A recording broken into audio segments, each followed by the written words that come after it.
ভয়াবহ ক্ষেপণাস্ত্র হামলায় আবারও কেঁপে উঠল ইসরায়েল। দেশটির প্রধান বিমানবন্দর বেন গুরিয়ন অনির্দিষ্টকালের জন্য বন্ধ ঘোষণা করা হয়েছে। ইয়েমেনের সশস্ত্র বাহিনীর ক্ষেপণাস্ত্র হামলার পর ইসরায়েলি বিমান চলাচল কর্তৃপক্ষ এই সিদ্ধান্ত নেয় বলে জানিয়েছে প্রেস টিভি। আগত ও প্রস্থানে সব ফ্লাইট বাতিল করা হয়েছে এবং বিমানবন্দরটি পরবর্তী নির্দেশ না দেওয়া পর্যন্ত বন্ধ থাকবে বলে জানানো হয়েছে। রোববার ভোরে আরবভাষী আন্তর্জাতিক সংবাদ মাধ্যমগুলো জানায়, হামলার পর ইসরায়েল অধিকৃত অঞ্চলগুলো কার্যত আন্তর্জাতিক আকাশপথ থেকে বিচ্ছিন্ন হয়ে পড়েছে। ডেড সি এলাকার বিভিন্ন স্থানে বিমান হামলার সতর্কতা সংকেত বাজতে শুরু করে, তবে এখন পর্যন্ত হতাহত বা ক্ষয়ক্ষতির কোনো আনুষ্ঠানিক প্রতিবেদন পাওয়া যায়নি। ইসরায়েলি সামরিক বাহিনী এক সংক্ষিপ্ত বিবৃতিতে জানায়, হামলার সময় তাদের আকাশ প্রতিরক্ষা ব্যবস্থা সক্রিয় ছিল এবং তারা হামলার প্রতিরোধে কাজ করেছে। এই ঘটনার মাত্র এক সপ্তাহ আগেই ইয়েমেনি সেনাবাহিনী বেন গুরিয়ন বিমানবন্দর লক্ষ্য করে ব্যালিস্টিক ক্ষেপণাস্ত্র হামলার দায় স্বীকার করে। 1 জুলাই আল মাসিরা টিভিতে প্রচারিত এক টেলিভিশন বিবৃতিতে ইয়েমেনের সামরিক মুখপাত্র ব্রিগেডিয়ার জেনারেল ইয়াহিয়া সারি বলেন, তেল আবিবের বিমান গুরিয়ন বিমানবন্দর লক্ষ্য করে আমরা ফিলিস্তিন 2 নামের একটি হাইপারসনিক ব্যালিস্টিক ক্ষেপণাস্ত্র ব্যবহার করে একটি বিশেষ সামরিক অভিযান পরিচালনা করেছি। সারি আরও জানান, ওই হামলা সফলভাবে লক্ষ্যে পৌঁছেছিল, যার ফলে মিলিয়ন খানিক দখলদার আশ্রয়কেন্দ্রে ছুটে যায় এবং বিমানবন্দরের কার্যক্রমে বিশৃঙ্খলা সৃষ্টি হয়। সারি আরও জানান, একই সময় ইলাত, তেল আবিব এবং আশকেলন অঞ্চলের 3টি সংবেদনশীল স্থানে একমুখী ড্রোন হামলা চালানো হয়। গাজায় ইসরায়েলের গণহত্যামূলক যুদ্ধ তীব্রতর হওয়ায় ইয়েমেনি সশস্ত্র বাহিনী সমুদ্রপথে কৌশলগত অবরোধ আরোপ করেছে। এর মাধ্যমে তারা ইসরায়েলের সামরিক সরঞ্জাম পরিবহনে বাধা সৃষ্টি করতে চায় এবং আন্তর্জাতিক সম্প্রদায়কে গাজায় চলমান মানবিক বিপর্যয়ের দিকে নজর দিতে বাধ্য করছে। প্রেস টিভির প্রতিবেদন অনুযায়ী ইয়েমেনি সশস্ত্র বাহিনী জানিয়েছে, গাজায় ইসরায়েল তাদের স্থল ও বিমান হামলা পুরোপুরি বন্ধ না করা পর্যন্ত এই ধরনের হামলা অব্যাহত থাকবে। এদিকে নেতানিয়াহুর বিরুদ্ধে আবারও বিক্ষোভে নেমেছে ইসরায়েলের সাধারণ মানুষ। হাজার হাজার বিক্ষোভকারীর স্লোগানে উত্তাল হয়ে পড়ে তেল আবিবের রাজপথ। গাজা উপত্যকা থেকে জিম্মিদের মুক্তির দাবিতে রাস্তায় নামেন হাজার হাজার ইসরায়েলি নাগরিক। তেল আবিবের রাজপথে কয়েক ঘণ্টাব্যাপী বিক্ষোভ প্রদর্শন করেন তারা। বিক্ষোভকারীরা সরকারের কাছে একটি পূর্ণাঙ্গ ও চূড়ান্ত বন্দি বিনিময় চুক্তির দাবি জানান, যাতে জীবিত ও মৃত সব জিম্মির মুক্তি নিশ্চিত হয়। ইসরায়েলি দৈনিক ইয়েদিওত আহরনোথ জানায়, বিক্ষোভকারীরা এমন একটি চুক্তির দাবি জানাচ্ছেন যা হবে পূর্ণাঙ্গ, বাছাই ভিত্তিক নয়। তারা হামাসের সঙ্গে একটি সামগ্রিক ও পূর্ণাঙ্গ চুক্তি চেয়ে সরকারের ওপর চাপ সৃষ্টি করছেন। জিম্মি পরিবারের অনেক সদস্যও এই বিক্ষোভে অংশ নেন। তারা স্লোগান দেন, যাতে আংশিক চুক্তির মাধ্যমে অল্প সংখ্যক ব্যক্তিকে ছাড়া অন্যদের অবহেলিত না করা হয়। কয়েকজন স্বজন মঞ্চে উঠে বক্তব্য দেন এবং প্রধানমন্ত্রী বেনিয়ামিন নেতানিয়াহু সরকারের প্রতি আহ্বান জানান, যেন আর কোনো বিলম্ব না করে একটি পূর্ণাঙ্গ চুক্তিতে পৌঁছাতে ত্বরান্বিত উদ্যোগ নেওয়া হয়। এ সময় ইসরায়েলি সরকার ঘোষণা করে, তারা কাতারের রাজধানী দোহায় হামাসের সঙ্গে বন্দি বিনিময়ের বিষয়ে আলোচনার জন্য একটি প্রতিনিধি দল পাঠাচ্ছে। হামাসের পক্ষ থেকে ইতিবাচক সাড়া পাওয়ার পর এই সিদ্ধান্ত নেওয়া হয়েছে। ইসরায়েলি রাষ্ট্রীয় সম্প্রচার সংস্থা জানায়, মধ্যস্থতাকারীরা উভয় পক্ষের মধ্যে মতপার্থক্য কমে আসায় একটি চুক্তির সম্ভাবনায় আশাবাদী। এদিকে প্রধানমন্ত্রী নেতানিয়াহু রোববার যুক্তরাষ্ট্র সফরে যাচ্ছেন বলে জানিয়েছে ইসরায়েলি সংবাদ মাধ্যম হারেটস। সেখানে তিনি প্রেসিডেন্ট ডোনাল্ড ট্রাম্পের সঙ্গে সাক্ষাৎ করবেন। ইসরায়েলের হিসাব অনুযায়ী বর্তমানে গাজায় 20 জনের মতো জিম্মি রয়েছে, মোট সংখ্যা প্রায় 50। অপরদিকে ইসরায়েলি কারাগারে 10,400 জনের বেশি ফিলিস্তিনি বন্দী রয়েছেন। মানবাধিকার সংস্থা ও বিভিন্ন গণমাধ্যম জানায়, এসব বন্দীর অনেকে নির্যাতন, খাদ্য সংকট ও চিকিৎসা অবহেলার শিকার, যার ফলে বহুজনের মৃত্যু হয়েছে। ইরান ও ইসরায়েলের মধ্যে সরাসরি যুদ্ধ সম্ভাবনা সমগ্র মধ্যপ্রাচ্যের জন্য এক দুঃস্বপ্নের পরিস্থিতি তৈরি করবে বলে আশঙ্কা করা হচ্ছে। এ অবস্থায় যুক্তরাষ্ট্রের সামনে 2টি পথ খোলা, হয় অব্যাহত সামরিক চাপ দিয়ে ইরানকে বাকরুদ্ধ করা, নয়তো কূটনৈতিক উদ্যোগে বিনিয়োগ করে বৃহত্তর একটি সমঝোতার চেষ্টা চালানো। প্রেসিডেন্ট ট্রাম্প ঐতিহ্যবাহীভাবে অপ্রত্যাশিত পদক্ষেপ নিতে ভালোবাসেন। তাই তার প্রশাসনের ইগোকে ইতিবাচকভাবে কাজে লাগিয়ে যদি নোবেল শান্তি পুরস্কারের প্রলোভন দেখিয়ে বড় ধরনের শান্তি উদ্যোগে তাকে সম্পৃক্ত করা যায়, সেটি পুরো অঞ্চলের জন্য মঙ্গলজনক হতে পারে। ইসরায়েল সৌদি আরব স্বাভাবিকীকরণ চুক্তি এ ধরনের একটি সম্ভাবনা, তবে তার পূর্বশর্ত হিসেবে ট্রাম্প প্রশাসনকেও ফিলিস্তিনি রাষ্ট্রের ব্যাপারে একটি গ্রহণযোগ্য রোডম্যাপ দিতে হবে, যাতে সৌদি ক্রাউন প্রিন্সের শর্ত পূরণ হয়। মধ্যপ্রাচ্যে পরিচালিত হচ্ছে মার্কিন স্থায়ী ঘাঁটি। মধ্যপ্রাচ্য জুড়ে 15 বছর ধরে যুক্তরাষ্ট্রের বিস্তৃত সামরিক উপস্থিতি রয়েছে। বর্তমানে অঞ্চলের অন্তত 19টি স্থানে তাদের মোট প্রায় 40 থেকে 50 হাজার সৈন্য মোতায়েন আছে। উপসাগরীয় দেশ কাতার, বাহরাইন, কুয়েত, সৌদি আরব ও সংযুক্ত আরব আমিরাতে সবচেয়ে বেশি মার্কিন সেনা অবস্থান করছে, যেখানে বড় বড় বিমান ঘাঁটি ও নৌঘাঁটি আঞ্চলিক লজিস্টিক ও প্রতিরক্ষা কেন্দ্র হিসেবে ব্যবহৃত হয়। এই বিপুল সামরিক উপস্থিতির কিছু ইতিবাচক দিক রয়েছে। এটি একদিকে যুক্তরাষ্ট্রকে দ্রুত আঞ্চলিক হুমকির মোকাবেলা করতে দেয় এবং মিত্র দেশগুলোর নিরাপত্তার প্রতি প্রতিশ্রুতির প্রদর্শনের সুযোগ করে দেয়। গাজা যুদ্ধে হুতি বিদ্রোহীরা লোহিত সাগরে বাণিজ্যিক জাহাজে যেসব ড্রোন ক্ষেপণাস্ত্র হামলা চালাচ্ছিল, মার্কিন নৌবাহিনী সেই জাহাজগুলো রক্ষায় তৎপর ছিল এবং প্রায় প্রতিদিনই হুতিদের হামলা প্রতিহত করেছে। আবার ইসরায়েল ইরান উত্তেজনা বাড়ার পর 2024-2025 সালে যখন ইরান নজিরবিহীনভাবে ইসরায়েলের দিকে ব্যালিস্টিক ক্ষেপণাস্ত্র ছোড়ে, তখন মধ্যপ্রাচ্যে থাকা মার্কিন রণতরী থেকে ক্ষেপণাস্ত্র প্রতিরক্ষা ব্যবস্থা সক্রিয় করে সেই হামলা প্রতিহত করতে সহায়তা করেছে। এতে বোঝা যায় অঞ্চলে মার্কিন উপস্থিতি মিত্রদের রক্ষায় দ্রুত পদক্ষেপ নিতে সক্ষম। অন্যদিকে মধ্যপ্রাচ্যের মাটিতে মার্কিন ঘাঁটিগুলো নিজস্বভাবেই একটি সমস্যা ও ঝুঁকি সৃষ্টি করছে। প্রথমত, এই ঘাঁটিগুলো ইরান ও তার সমর্থিত গোষ্ঠীগুলো সরাসরি নিশানায় পরিণত হয়েছে। অক্টোবরে গাজা যুদ্ধ শুরুর পর থেকেই ইরান সমর্থিত মিলিশিয়ারা সিরিয়া ও ইরাকের বিভিন্ন ঘাঁটিতে বারবার রকেট ও ড্রোন হামলা চালিয়েছে এবং এতে মার্কিন সেনারা আহত হয়েছে, যার প্রতিক্রিয়ায় যুক্তরাষ্ট্র মাঝে মাঝে পাল্টা আঘাত হেনেছে। সম্প্রতি ইরানের পরমাণু স্থাপনায় হামলার পর কাতারে অবস্থিত আল ইদেইদ মার্কিন বিমান ঘাঁটিকে লক্ষ্য করে ইরান একটি ব্যালিস্টিক ক্ষেপণাস্ত্র ছোড়ে, যেটি সফলভাবে প্রতিহত করা হয়। ইরানের রাষ্ট্রীয় সংবাদ মাধ্যম আরও দাবি করে যে ইরাকেও কিছু মার্কিন টার্গেট তারা আঘাত করেছে। যদিও ইরাকি সরকার এটিকে ভয়ঙ্কর ও নজিরবিহীন পরিস্থিতি বলে নিন্দা জানালেও আঘাতের কথা নিশ্চিত করেনি। এ থেকে স্পষ্ট, মধ্যপ্রাচ্যে মার্কিন ঘাঁটিগুলো এখন সম্ভাব্য যুদ্ধের প্রথম সারির লক্ষ্যে পরিণত হয়েছে। দীর্ঘমেয়াদে এসব বিদেশি ঘাঁটির উপস্থিতি স্থানীয় জনগণের মাঝে অসন্তোষ ও জাতীয় মর্যাদাবোধের সংকট তৈরি করে। অনেকেই এটিকে সার্বভৌমত্বের উপর হস্তক্ষেপ ও আধিপত্যবাদী উপস্থিতি হিসেবে দেখেন। এখনও ইরান ও তার মিত্ররা চায় মধ্যপ্রাচ্যের জনমত এমন পর্যায়ে পৌঁছাক যে সংশ্লিষ্ট দেশের সরকারগুলোও মার্কিন সেনা সরিয়ে নিতে বাধ্য হয়। ইরান অনুমান করে যদি তারা তাদের ছায়াযুদ্ধের মাধ্যমে মার্কিন সেনাদের উপর চাপ বাড়াতে থাকে এবং কোনো বড় ক্ষতি বা যুক্তরাষ্ট্রের অতিরিক্ত প্রতিক্রিয়া বের করে আনতে পারে, তাহলে আঞ্চলিক জনগোষ্ঠী মার্কিন বিরোধী ক্ষোভে ফেটে পড়বে ও মার্কিন ঘাঁটি অপসারণের দাবি জোরালো হবে। এতদিন মধ্যপ্রাচ্যে মার্কিন সেনা উপস্থিতি অঞ্চলটিকে বহিরাগত শক্তির প্রতিদ্বন্দ্বিতার ময়দানে পরিণত করেছে। রাশিয়া ও চীনের সাথে যুক্তরাষ্ট্রের ভূরাজনৈতিক প্রতিদ্বন্দ্বিতা এখানেও প্রতিফলিত, যার উদাহরণ সিরিয়ায় রুশ আমেরিকার সামরিক অবস্থান বা ইরান সৌদি সমঝোতার চীনের ভূমিকা। মধ্যপ্রাচ্যে মার্কিন সামরিক ঘাঁটিগুলো নিরাপত্তা প্রদান যেমন করে, তেমনি তার উপস্থিতি নতুন সংকট ও সংঘাতের কারণ তৈরি করছে।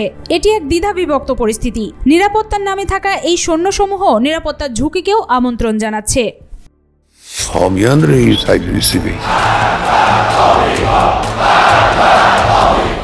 ইসরায়েলের সঙ্গে ইরানের সাম্প্রতিক সংঘাত শুরুর পর প্রথমবারের মতো জনসমক্ষে এসেছেন ইরানের সর্বোচ্চ ধর্মীয় নেতা আয়াতুল্লাহ আলী খামেনি। শনিবার তেহরানে ইমাম খুমেইনি মসজিদে পবিত্র আশুরা উপলক্ষে আয়োজিত এক অনুষ্ঠানে তাকে দেখা গেছে। ইরানের রাষ্ট্রীয় টেলিভিশনে প্রচারিত ভিডিওতে দেখা যায় খামেনি মসজিদে আসা ব্যক্তিদের অভ্যর্থনা জানাচ্ছেন। তিনি শীর্ষ ধর্মীয় নেতা মাহমুদ কারিমিকে ইরানি দেশত্ববোধক গান গাইতে উদ্বুদ্ধ করছিলেন।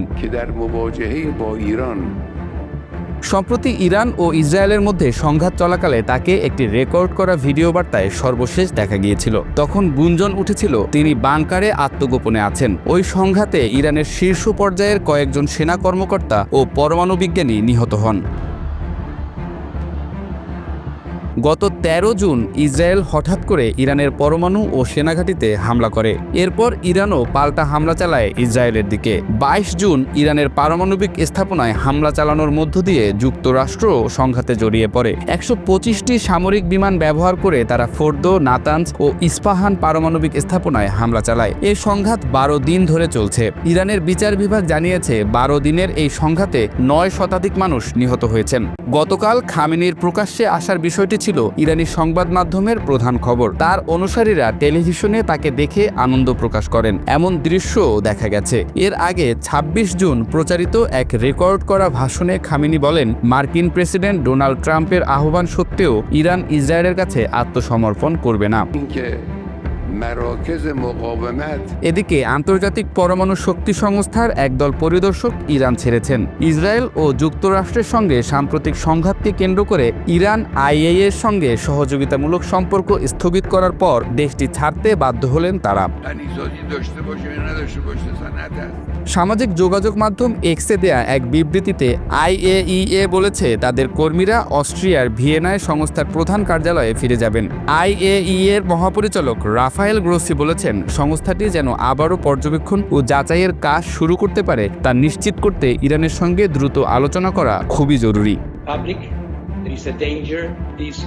তেহরান থেকে আল জাজিরা সংবাদদাতা রেসুল সেরদার বলেছেন, ঠিক কতজন কর্মী ইরান ছেড়েছেন তা নিশ্চিত হওয়া যায়নি। তার মতে সংস্থাটির কর্তৃপক্ষ যেভাবে বলেছে তাতে বোঝা যাচ্ছে না যে সবাই নাকি কয়েকজনই ইরান ছেড়েছেন। তবে সেরদারের ধারণা কিছু পরিদর্শক এখনও ইরানে রয়েছেন। এই সংবাদদাতা বলেন, আইএইএ এর কর্মীরা উড়োজাহাজে চড়েননি, সড়ক পথে আর্মেনিয়ায় গেছেন, তারপর তারা ভিয়েনা পৌঁছেছেন। তার মতে এই ঘটনা ইরানে এখন এক ধরনের পারমাণবিক অনিশ্চয়তার যুগের সূচনা করেছে। সম্প্রতি ইরান ও ইসরায়েলের মধ্যে সংঘাত চলাকালে পুরো সময়ই আইএইএ এর পরিদর্শকেরা ইরানের রাজধানী তেহরানে ছিলেন। গত 13 জুন ইসরায়েল ইরানের সামরিক ঘাঁটিতে হামলা চালালে দেশটির কয়েকজন শীর্ষ সামরিক কর্মকর্তা, গুরুত্বপূর্ণ বিজ্ঞানী ও সাধারণ মানুষ নিহত হন। পরে দুই দেশের মধ্যে পাল্টাপাল্টি হামলা শুরু হয়। এক পর্যায়ে যুক্তরাষ্ট্র ইসরায়েলের পক্ষে এ সংঘাতে যুক্ত হয়। তারা ইরানের পারমাণবিক স্থাপনাগুলোর উপর শক্তিশালী বোমা ফেলে। মার্কিন প্রেসিডেন্ট ডোনাল্ড ট্রাম্প প্রশাসনের দাবি, এই হামলায় ইরানের পারমাণবিক কর্মসূচি অনেকটা পিছিয়ে গেছে। যুক্তরাষ্ট্র ও ইসরায়েলের বিমান হামলার পর ইরান জানিয়ে দেয় তারা এখন আর জাতিসংঘের পরমাণু সংস্থার উপর ভরসা করতে পারছে না। যদিও ইরান বলেছে পারমাণবিক অস্ত্রের বিস্তার ঠেকাতে স্বাক্ষরিত আন্তর্জাতিক চুক্তি এনপিটির প্রতি তারা এখনও প্রতিশ্রুতিবদ্ধ। গত বুধবার ইরানের প্রেসিডেন্ট মাসুদ পেজেশকিয়ান আইএইএ এর সঙ্গে ইরানের সহযোগিতামূলক সম্পর্ক স্থগিতের নির্দেশ দেন। সংস্থাটিকে সহযোগিতা দেয়া বন্ধ রাখার এ প্রস্তাব আগেই ইরানের পার্লামেন্টে পাশ হয়েছিল। পরে দেশটির সর্বোচ্চ পরিষদ গার্ডিয়ান কাউন্সিল সেটি অনুমোদন করে। গার্ডিয়ান কাউন্সিলের মুখপাত্র হাদি তাহার নাজিফ বলেন, ইসলামী প্রজাতন্ত্র ইরানের জাতীয় সার্বভৌমত্ব ও ভৌগোলিক অখণ্ডতার পূর্ণ সম্মান রক্ষার জন্যই এ সিদ্ধান্ত নেওয়া হয়েছে।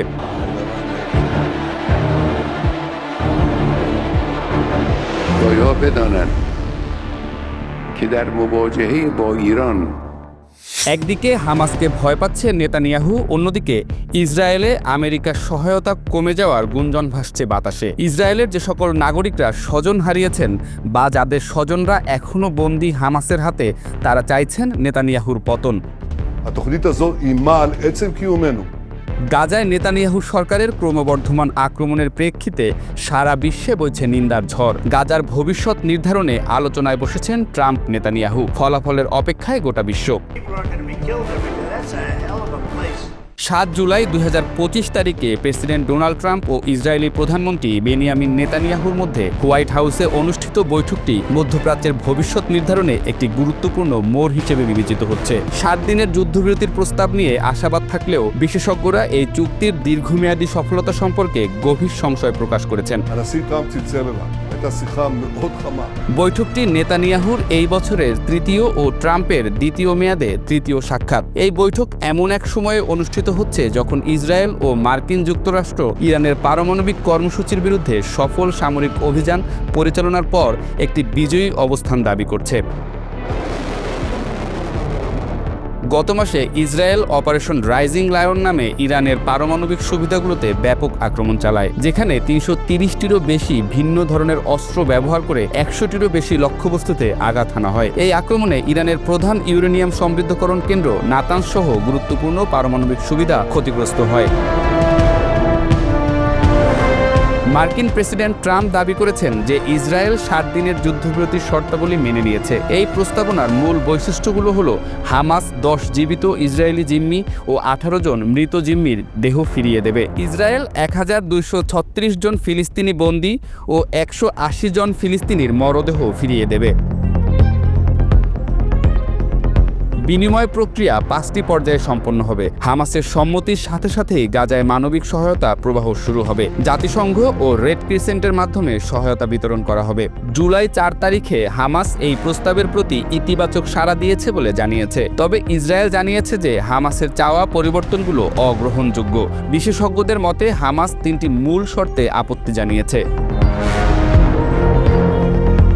যদিও হামাস চায় যে ৬০ দিন পর আলোচনা ব্যর্থ হলেও যুদ্ধ পুনরায় শুরু হবে না। তাদের দাবি জাতিসংঘের সহায়তা বিধিনিষেধ তুলে নেবে ইসরায়েল এবং ইসরায়েলি সেনাদের আরও ব্যাপকভাবে প্রত্যাহারের দাবিও জানিয়েছেন তারা। להוביל את המערכה ולעמוד בה. אני שמח שעד כה মধ্যপ্রাচ্য বিষয়ক বিশেষজ্ঞরা বলছেন, যেভাবে যুদ্ধবিরতি আলোচনা ফ্রেম করা হচ্ছে তাতে তারা সন্দিহান। তারা মনে করেন ট্রাম্প শুধুমাত্র ইসরায়েলি জিম্মিদের মুক্তির উপর ফোকাস করছেন, গাজার মানুষের দুর্ভোগ শেষ করার বিষয়ে নয়।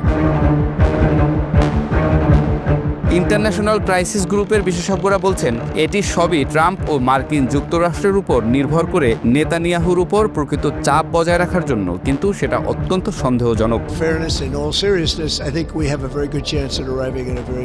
২১ মাস ধরে চলমান এই যুদ্ধে গাজায় কমপক্ষে ৫৭,০০০ মানুষ নিহত হয়েছে, যাদের অধিকাংশই নারী ও শিশু। জাতিসংঘের বিশেষজ্ঞ, আইন বিশেষজ্ঞ ও মানবাধিকার সংস্থাগুলো এটিকে ফিলিস্তিনিদের বিরুদ্ধে গণহত্যা বলে অভিহিত করেছে। সাম্প্রতিক পরিসংখ্যান অনুযায়ী এ পর্যন্ত মোট হতাহত ১,৫৮,০০০-এরও বেশি। ৩৬,৫৬৯ শিশু হয় বাবা অথবা মাকে হারিয়েছে। ১,৯১৮ শিশু বাবা মা দুজনকেই হারিয়েছে। ১৩,৯০১ ফিলিস্তিনি নারী বিধবা হয়েছে।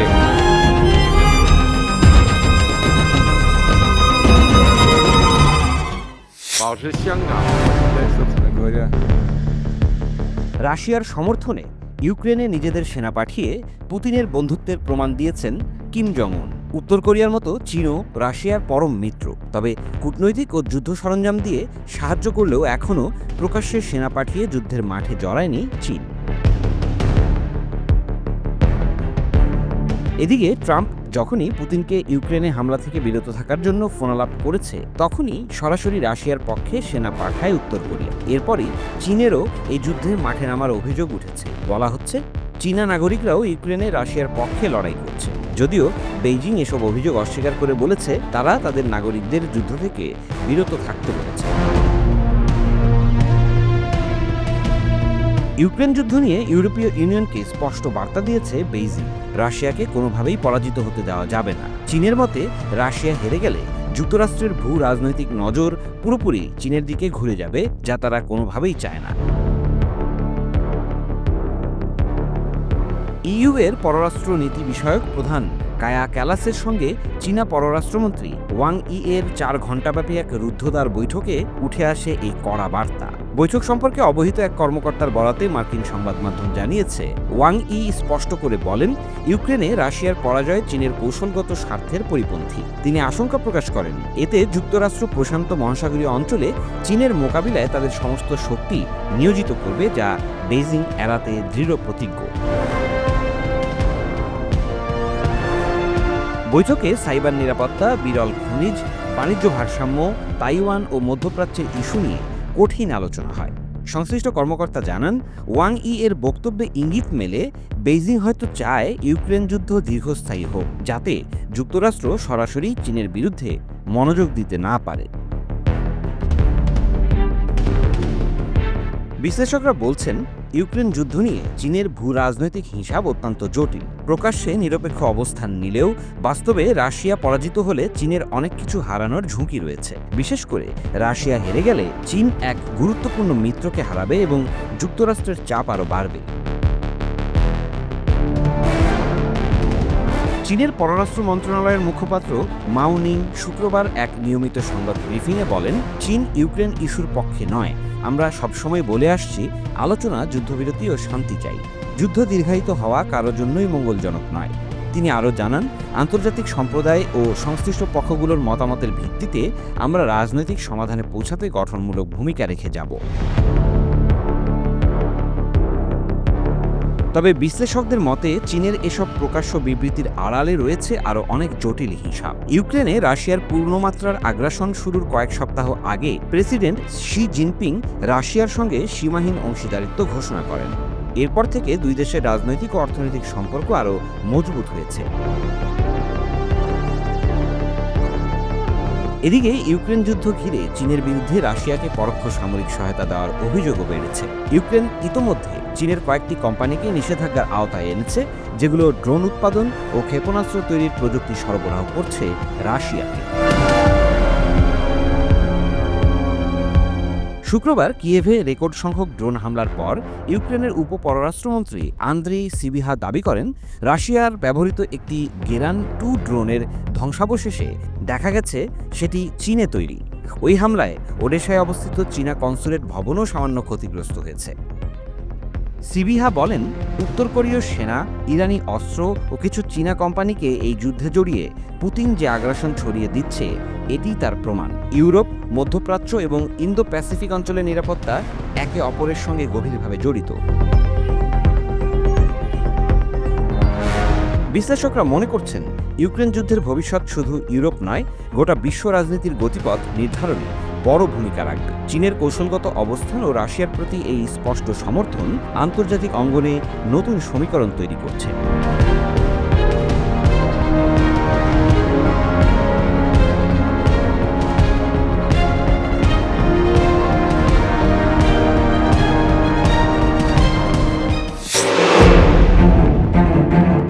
রাশিয়ার প্রেসিডেন্ট পুতিনের সঙ্গে ঘণ্টাব্যাপী ফোনালাপের পর ট্রাম্প বলেছেন, আমি হতাশ। অন্যদিকে ট্রাম্পের ফোনালাপের পর কিয়েভে স্মরণকালের ভয়াবহ হামলা চালিয়েছে রাশিয়া। বিশেষজ্ঞরা বলছেন, ট্রাম্পের উপর পুতিনও যে ক্ষুব্ধ তার প্রমাণ এই হামলা। যুক্তরাষ্ট্র রাশিয়ার নতুন এই উত্তেজনা ভিন্ন কিছুর ইঙ্গিত দিচ্ছে বলেও মনে করছেন সমরবিদরা। রাশিয়ার প্রেসিডেন্ট পুতিনের ওপর হতাশ মার্কিন প্রেসিডেন্ট ডোনাল্ড ট্রাম্প। দুজনের মধ্যে ফোনালাপের পর এমন প্রতিক্রিয়া জানিয়েছেন তিনি। ট্রাম্পের ভাষ্য, ফোনালাপে তার মনে হয়েছে ইউক্রেন যুদ্ধ থামাতে চান না পুতিন। দুই নেতার এই ফোনালাপের কয়েক ঘন্টা পরেই ইউক্রেনে ব্যাপক ড্রোন ও ক্ষেপণাস্ত্র হামলা চালিয়েছে রাশিয়া। ট্রাম্প ও পুতিনের মধ্যে প্রায় ঘণ্টাব্যাপী ফোনালাপ হয়। ওয়াশিংটন থেকে আইওয়া অঙ্গরাজ্যের দিকে যাত্রা শুরুর আগে ফোনালাপের বিষয়টি সাংবাদিকদের জানান তিনি। পুতিনের সঙ্গে আলাপের পর এদিনই ইউক্রেনের প্রেসিডেন্ট জেলেনস্কির সঙ্গেও ফোনালাপের পরিকল্পনা ছিল ট্রাম্পের।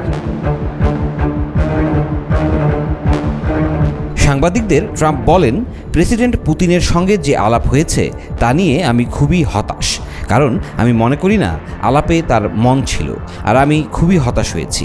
আমার মনে হয় না তিনি রাশিয়া ইউক্রেন যুদ্ধ থামাতে চাচ্ছেন। এটি খুবই খারাপ একটি বিষয়। তাদের সঙ্গে আলোচনায় কোনো অগ্রগতি হয়নি। গত জানুয়ারিতে যুক্তরাষ্ট্রের মসনদে বসার পরপরই রাশিয়া ইউক্রেন যুদ্ধ থামাতে তৎপর হন ট্রাম্প। এ নিয়ে মস্কো ও কিয়েভ দুই পক্ষের সঙ্গেই দফায় দফায় আলোচনা করেছে মার্কিন প্রতিনিধি দল। তবে যুদ্ধবিরতির বিষয়ে কোনো অগ্রগতি আসেনি। এমন পরিস্থিতিতে যুদ্ধবিরতিতে যাওয়ার জন্য পুতিনকে চাপ দিতে ট্রাম্পের প্রতি আহ্বান জানিয়েছেন অনেকে। ট্রাম্প পুতিন ফোনালাপের বিষয়টি নিশ্চিত করেছে মস্কো। ইউক্রেনে যুক্তরাষ্ট্রের কিছু অস্ত্রের সরবরাহ স্থগিত করা নিয়ে আলাপে কোনো কথা হয়নি বলে জানান পুতিনের সহযোগী ইউরু উশাকভ। এ নিয়ে ট্রাম্প বলেন, ইউক্রেনে অস্ত্র সরবরাহ পুরোপুরি স্থগিত করা হয়নি। সাবেক প্রেসিডেন্ট জো বাইডেন দেশটিকে এত অস্ত্র দিয়েছিলেন যে যুক্তরাষ্ট্রের প্রতিরক্ষা দুর্বল হওয়ার ঝুঁকিতে পড়েছিল। অস্ত্রের ওই চালান স্থগিতের পর চলমান যুদ্ধ ঘিরে ট্রাম্পের দৃষ্টিভঙ্গি নিয়ে ইউক্রেনের নেতাদের মধ্যে বিভ্রান্তি দেখা দিয়েছিল। পরে গত বুধবার কিয়েভে মার্কিন রাষ্ট্রদূতকে তলব করে অস্ত্র সরবরাহের প্রয়োজনীয়তা তুলে ধরেন তারা। ইউক্রেনের নেতারা বলেন, মার্কিন অস্ত্র সরবরাহ স্থগিত হলে রাশিয়ার বিরুদ্ধে ইউক্রেনের নিজেদের রক্ষা করার সক্ষমতা দুর্বল হয়ে পড়বে। এদিকে ট্রাম্পের সঙ্গে কথা হওয়ার পর ইউক্রেনে সবচেয়ে বড় ড্রোন হামলা চালায় রাশিয়া, যাতে প্রমাণ হয় ট্রাম্পের কথায় পুতিনও বিরক্ত, এমনটাই বলছেন বিশেষজ্ঞরা। 2022 সালের ফেব্রুয়ারি থেকে রাশিয়া ও ইউক্রেনের মধ্যে যুদ্ধ চলছে। 3 বছরের বেশি সময় ধরে চলা এই যুদ্ধের মধ্যে সম্প্রতি কিয়েভে সবচেয়ে বড় ড্রোন হামলা চালিয়েছে মস্কো। ট্রাম্প পুতিন ফোনালাপের কয়েক ঘন্টা পর চালানো ওই হামলায় রাজধানী শহরটিতে বেশ কয়েকটি ভবনের ক্ষয়ক্ষতি হয়েছে। আহত হয়েছেন অন্তত 23 জন। কিয়েভে আত্মঘাতী কামিকাজে ড্রোন দিয়ে হামলা চালানো হয়। এ সময় শহর জুড়ে বাজতে থাকে সাইরেন। একের পর এক বিস্ফোরণের শব্দ শোনা যায়, ধোঁয়ায় ঢেকে যায় শহর। পরিবার নিয়ে নিরাপদে আশ্রয় নেন কিয়েভের বাসিন্দারা। ইউক্রেনের বিমান বাহিনী জানিয়েছে, এক রাতে 539টি ড্রোন ও 11টি ক্ষেপণাস্ত্র ছুড়েছে রাশিয়া। কিয়েভের কর্মকর্তারা জানান, রাশিয়ার হামলায় কিয়েভের 10টি এলাকায় 40টি ভবন, 5টি স্কুল ও কিন্ডারগার্টেন, রেলওয়ে স্থাপনা, ক্যাফে এবং যানবাহনের ক্ষয়ক্ষতি হয়েছে। হামলায় পোল্যান্ডের দূতাবাসও ক্ষতিগ্রস্ত হয়েছে বলে জানিয়েছে দেশটি। কিয়েভে প্রায় 30 লাখ মানুষের বসবাস। বিগত সপ্তাহগুলোতে শহরটিতে ব্যাপক হারে হামলা বাড়িয়েছে রুশ বাহিনী। এদিকে ইউক্রেনের যুদ্ধক্ষেত্রে রাশিয়া ব্যাপক হারে নিষিদ্ধ রাসায়নিক অস্ত্র ব্যবহার করেছে বলে অভিযোগ এনেছে নেদারল্যান্ডস ও জার্মানি। দেশ দুটির গোয়েন্দা সংস্থাগুলো এ নিয়ে প্রমাণ সংগ্রহ করেছে। গতকাল তারা দাবি করেছে, এই অস্ত্রগুলোর মধ্যে শ্বাসরোধকারী গ্যাস রয়েছে। পরীক্ষা থেকে ইউক্রেনের সেনাদের বের করতে এই গ্যাস ব্যবহার করা হয়। পরে তাদের গুলি করে হত্যা করা হয় বলে দাবি তাদের। এমন অভিযোগ এনে রাশিয়ার বিরুদ্ধে আরও কঠিন নিষেধাজ্ঞা দেওয়ার আহ্বান জানিয়েছেন নেদারল্যান্ডসের প্রতিরক্ষা মন্ত্রী রুবেন ব্রেকেলম্যান্স। তিনি বলেন, কয়েক বছর ধরে পর্যবেক্ষণ করে দেখা গেছে, যুদ্ধক্ষেত্রে রাশিয়ার রাসায়নিক অস্ত্র ব্যবহার দিন দিন আরও বিস্তৃত হচ্ছে এবং তা সাধারণ একটি বিষয়ে পরিণত করা হচ্ছে। এটি উদ্বেগের। রাশিয়ার বিরুদ্ধে ইউক্রেনের যুদ্ধক্ষেত্রে প্রথম রাসায়নিক অস্ত্র ব্যবহারের অভিযোগ এনেছিল যুক্তরাষ্ট্র। ওই রাসায়নিকটির নাম ক্লোরোপিক্রিন। দাঙ্গা দমনের জন্য আইনশৃঙ্খলা রক্ষাকারী বাহিনী যে গ্যাস ব্যবহার করে তার চেয়ে এটি বেশি বিষাক্ত। ক্লোরোপিক্রিন প্রথম ব্যবহার করা হয়েছিল দ্বিতীয় বিশ্বযুদ্ধে। ইউক্রেনে ক্লোরোপিক্রিনের মজুত রয়েছে বলে অভিযোগ এনেছে মস্কো। রাশিয়ার পররাষ্ট্র মন্ত্রণালয়ের মুখপাত্র মারিয়া জাখারোভা বলেছেন, ইউক্রেনের পূর্বাঞ্চলে দেশটির সামরিক বাহিনীর বিস্ফোরক মজুদ রাখার স্থানে ক্লোরোপিক্রিন সংরক্ষণ করতে দেখা গেছে।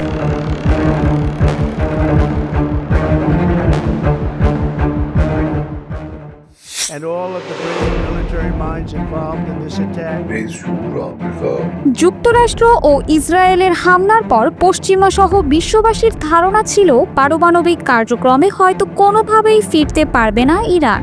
মার্কিন প্রেসিডেন্ট এক প্রকার জোর দিয়েই বলেছিলেন, তারা ইরানের পরমাণু কার্যক্রম পুরোপুরি ধ্বংস করে দিয়েছে। তবে এবার নিজেই স্বীকার করেছেন ইরানের পারমাণবিক কার্যক্রম ধ্বংসে তাদের ব্যর্থতার কথা।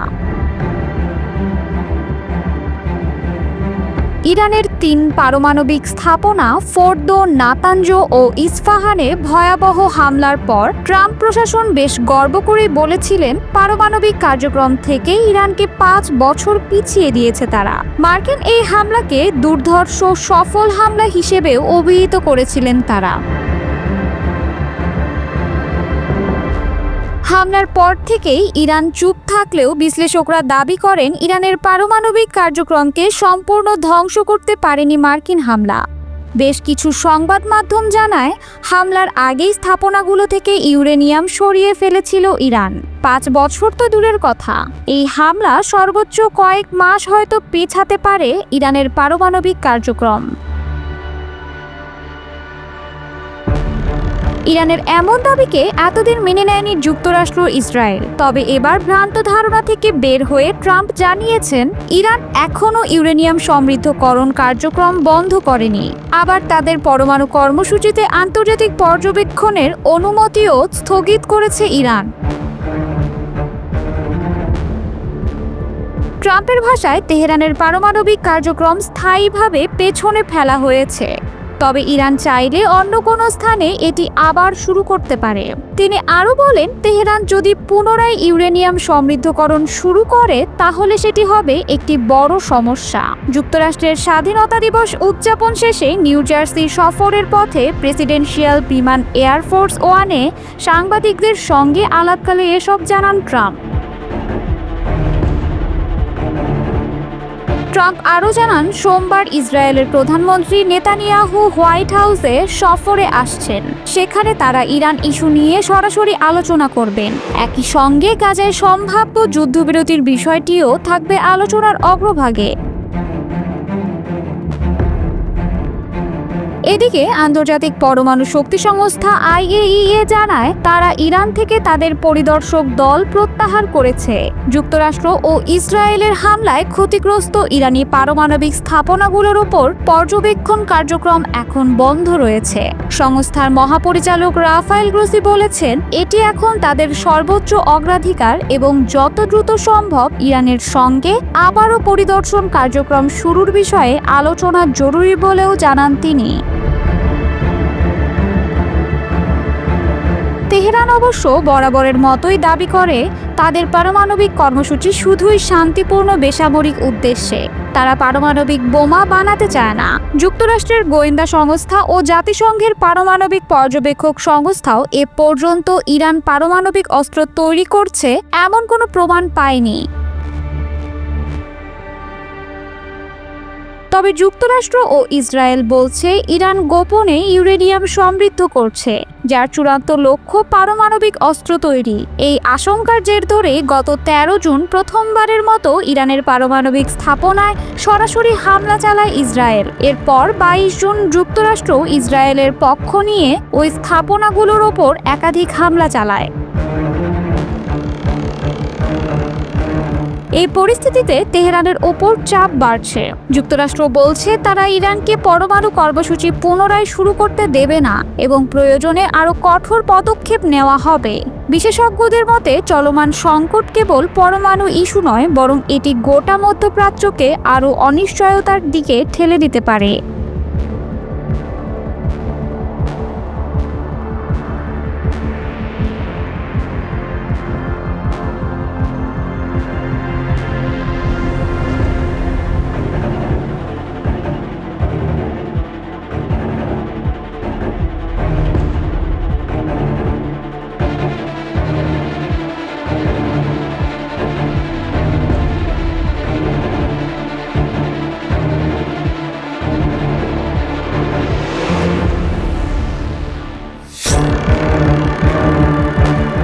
ইরানে সরাসরি যুক্তরাষ্ট্রের হামলার পর তেহরান ওয়াশিংটন আলোচনার কোনো সম্ভাবনা দেখছিল না বিশেষজ্ঞরা, কারণ ইরান এবং খামেনির উপর বেশ চটেই ছিলেন ট্রাম্প।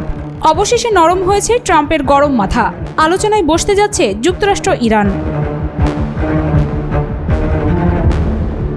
যুদ্ধবিরতির পর প্রথমবারের মতো এই আলোচনা আগামী সপ্তাহে ইউরোপে অনুষ্ঠিত হতে পারে।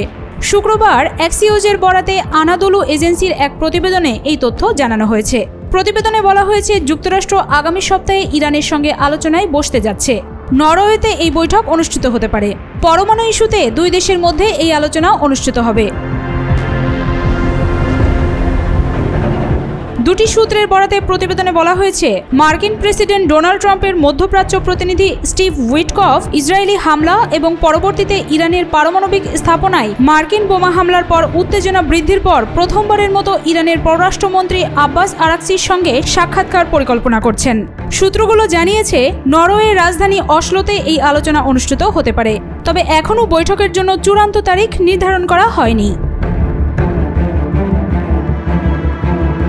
প্রতিবেদনে বলা হয়েছে, যুক্তরাষ্ট্র বা ইরানের কেউই আলোচনার বিষয়টি নিশ্চিত করেনি। হোয়াইট হাউস জানিয়েছে, এই মুহূর্তে আমাদের কাছে কোনো তথ্য নেই। অন্যদিকে ইরানের জাতিসংঘ মিশন এই বিষয়ে মন্তব্য করতে অস্বীকার করেছে। এর আগে ইসরায়েলি হামলার পর ওয়াশিংটন এবং তেহরানের মধ্যে পারমাণবিক আলোচনা বন্ধ হয়ে যায়। এরপর গত সপ্তাহে মার্কিন প্রেসিডেন্ট বলেন, এই সপ্তাহে ইরানের সঙ্গে আলোচনা হতে পারে। এই আলোচনায় সম্ভাব্য একটি চুক্তি স্বাক্ষর হতে পারে বলেও জানান তিনি। এদিকে বার্তা সংস্থা রয়টার্স জানিয়েছে, ইরানের তেল বাণিজ্যকে লক্ষ্য করে নতুন নিষেধাজ্ঞা আরোপ করেছে যুক্তরাষ্ট্র সরকার। পারমাণবিক কর্মসূচি এবং মধ্যপ্রাচ্য জুড়ে জঙ্গি গোষ্ঠীগুলোকে অর্থায়নের অভিযোগে ইরানের তেল রপ্তানির উপর এই নিষেধাজ্ঞা আরোপ করেছে মার্কিন প্রশাসন। বৃহস্পতিবার মার্কিন অর্থ মন্ত্রণালয়ের নতুন নিষেধাজ্ঞাটি জারি হয়েছে বিশ্ববাজারে ইরানের তেল বিক্রির সঙ্গে জড়িত ও হিজবুল্লাহ নিয়ন্ত্রিত একটি গোষ্ঠীর ওপর।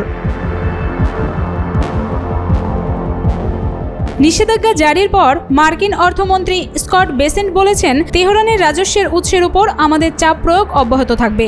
এর মাধ্যমে ইরানি শাসক গোষ্ঠীর অস্থিতিশীল কার্যকলাপের জন্য ব্যবহৃত আর্থিক সম্পদগুলোতে প্রবেশাধিকার ব্যাহত করার জন্য অর্থনৈতিক চাপ বৃদ্ধি অব্যাহত রাখা হবে। মার্কিন নিষেধাজ্ঞা উপেক্ষা করে ইরান থেকে কোটি কোটি ডলারের জ্বালানি তেল ক্রয় ও পরিবহন করা হচ্ছে, এমনটা বলেছে মার্কিন অর্থ মন্ত্রণালয়। মার্কিন সরকার আরও বলছে, এর সঙ্গে জড়িত আছে ইরাকি ব্রিটিশ ব্যবসায়ী সালিম আহমেদ সাইদ পরিচালিত একাধিক প্রতিষ্ঠানের একটি চক্র।